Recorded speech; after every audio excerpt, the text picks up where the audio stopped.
What are perpetual investments?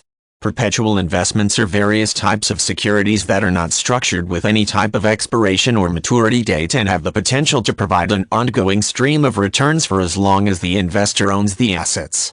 The term is often used to refer to bond issues that are considered non-redeemable but are structured with regular payouts of interest to investors. It can also be used in connection with certain types of stock issues that carry the ability for the issuer to redeem the shares under certain conditions while providing an ongoing source of income by means of dividend issues. One of the more common examples of perpetual investments is perpetual preferred stock. Stock of this type does not carry any type of maturity date and generally provides dividend payments according to a predetermined schedule.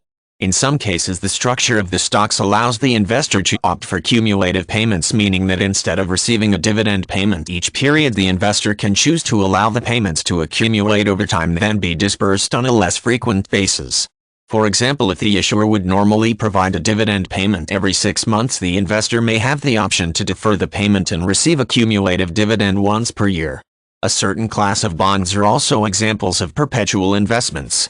With this type of bond, there is no maturity date and the issuer does not reimburse the investor for the original purchase price. Instead, the investor receives ongoing interest payments for as long as he or she continues to hold the bond. A relatively popular investment option in the 19th century, some of these bonds were structured so ownership could pass from parent to child, effectively creating a source of income for each generation. Perpetual investments of this type are not available worldwide, with some nations imposing regulations that make the issue of bonds without a maturity date impossible to issue.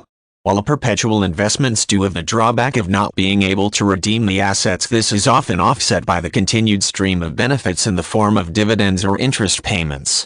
It is possible to sell most of these investments to a different investor if desired, with the benefits migrating to the new owner.